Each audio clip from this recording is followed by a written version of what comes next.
Hey everyone, good to see you this Friday. You've been listening to the Mayor of New York City, Bill de Blasio, update the city on its status in regards to COVID-19. I am Anne-Marie Green alongside Vladimir Dutier, and we are coming to you from our home studios. Don't know if you caught the president's COVID-19 briefing yesterday, but medical experts are warning people not to inject themselves with disinfectants after President Trump pondered at last night's White House briefing whether that could be a potential method for fighting the virus. And then I see the disinfectant where it knocks it out in a minute, 1 minute. And is there a way we can do something like that by injection inside or almost a cleaning?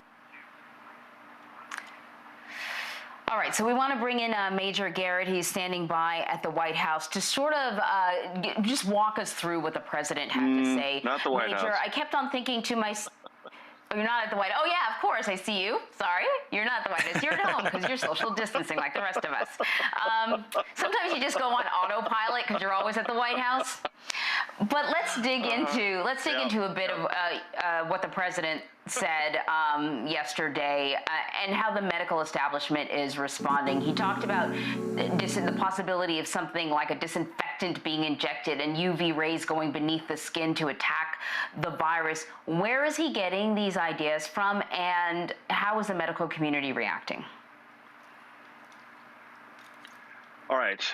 The briefing got started with this conversation about disinfectants and UV rays when a gentleman who had not appeared previously at any coronavirus briefing named Bill Bryant, he's the acting secretary of scientific research at the Department of Homeland Security. He's not a scientist himself, but he served in federal government for many, many years. In the Trump administration and other administrations, he had posts at the Department of Energy, Department of Defense.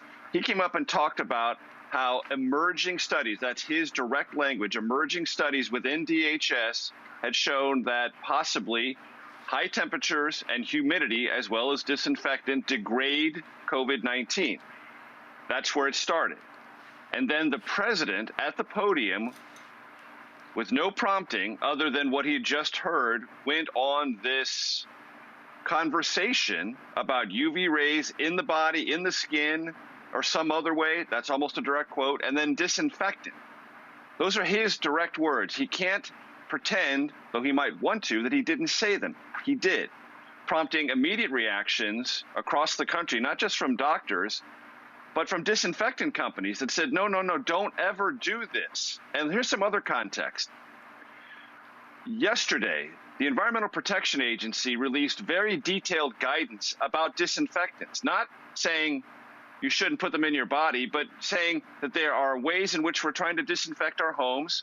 There are fumes associated with that. There are safe methods in which to disinfect your home, and you should follow all of these guidelines. But also, it did almost kind of just as an afterthought, don't put any of this stuff inside you or on your skin. That's the president's own Environmental Protection Agency yesterday morning, issuing a very direct clarion call for people to be careful with disinfectants in their home as they're trying to keep clean to minimize their exposure to COVID-19. So the medical community jumps in this morning and says, oh gosh, these are not conversations people are having. This is not only is it not an improved use, it's not even a theoretically potentially approved use. It could be lethal. Don't do this under any circumstance. And so these are people who have a professional and ethical responsibility, disinfectant company, Environmental Protection Agency, governmentally, and physicians who are saying, don't do this under any circumstances. There is no other context. The media is not hyping this. The president said it, and he has to own up to it.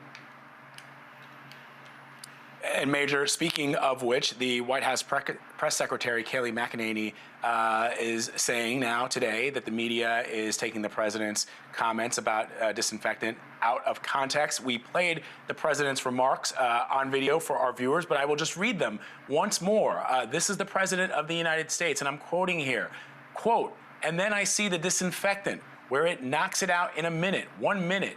And is there a way we can do something like that by injection inside or almost a cleaning, close quote. That is the President of the United States. And it brings me back, Major, to a point that you made early on when we started covering this pandemic, when it became a pandemic in this country, which is, for the first time perhaps in his life, President Trump is faced with an emergency, a crisis that does not respond to bullying, does not respond to belittling or name calling.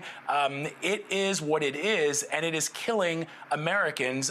We have long surpassed the number of people killed by COVID-19 that have died in some of our wars, like the Korean War. We are on track, sadly, barring a miracle, to surpass the number killed in Vietnam, 58,000. We're at 50,000 now.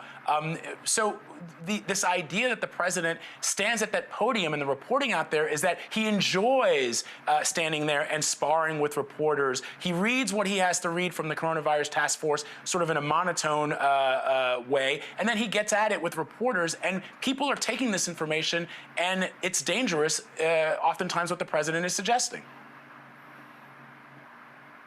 Well, let's take something else that the president used to talk about with some regularity, hydroxychloroquine. The last time the president raised hydroxychloroquine on his own was April 13th. Let's all check our calendars. Okay, it's April 24th. That's 11 days ago.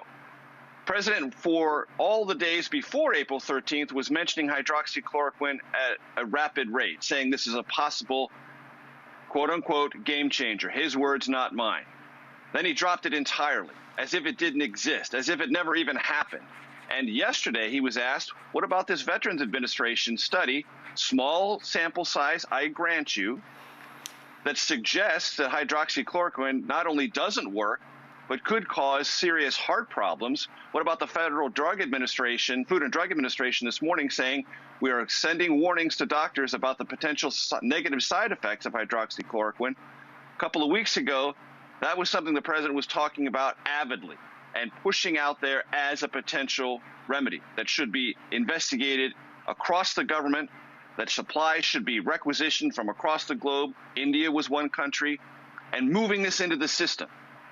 Now it's as if that advocacy didn't exist and doesn't matter. Is he going to take the same approach with disinfectant and UV rays? I don't know. But what you have is this improvisational tendency of the president, which we are all very familiar with, working in the realm of science, medicine, facts, and consequences. And that's a different space. And that's why people with, as I said before, professional, ethical, and business responsibilities raise so many immediate alarms about the mere suggestion that disinfectants could or should be applied or placed inside the human body. It doesn't belong there. It will make every situation worse, and we should be careful with the way we disinfect our homes because fumes and other things can cause other consequences. But these are the president's words, and though he has an improvisational tendency, and like he said yesterday, I'm just talking about ideas, I'm just bringing up people with talent. Well, the words of this president, the words of every president, resonate and carry great weight in all circumstances, but in particularly in times of distress and uncertainty. And these are stressful, uncertain times. And the president's words must be weighed carefully. He must take account for them, and he must live with the reaction to them and not blame those who simply stand there to let the public evaluate them in full view. So, Major, let's just talk a little bit more about the impact of his, as you say, improvisational style. You were right. Yesterday, he talked about, his job is to present talent and ideas. I believe that when he floated the idea of the country opening up at Easter, there was some reporting that it just seemed like a good date, and he wanted something for people to feel good about or feel hopeful about. The result is mixed messaging coming from him versus his own administration versus experts in the field, but the impact on the American public. Can we talk about that? Well, it's playing out each and every day. What do we do? How do we respond? What's the best way to approach all of these heretofore unimaginable questions? And we don't have all the answers, and that's okay. And admitting we don't have all the answers is not a knock on President Trump necessarily, or any governor across the country, Republican or Democrat, trying to cope with all these difficult realities. Yes, we want to reopen as a country, psychologically and for economic reasons. But how do we do that? Nobody has a precise answer. There is no book you can pull off the shelf that says, all right, here's your pandemic guideline. There are ways to approach it, and there are methods that people are trying out at different states and with different rates of progress or reopening. But let's just take another mixed message.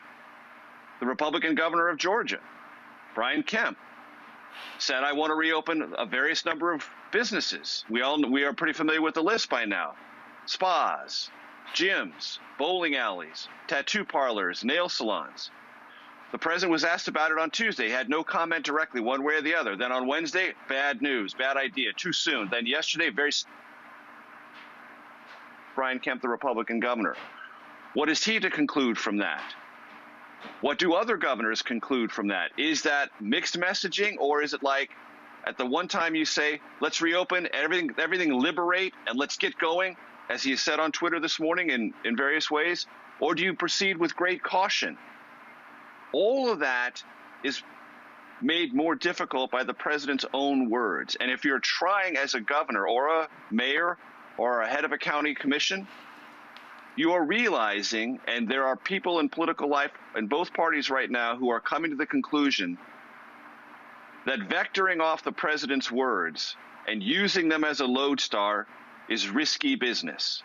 And you have to communicate with your communities or your states or your cities in your own way, with your own guidelines, and proceed as your advisors and your instincts and your community suggest to you.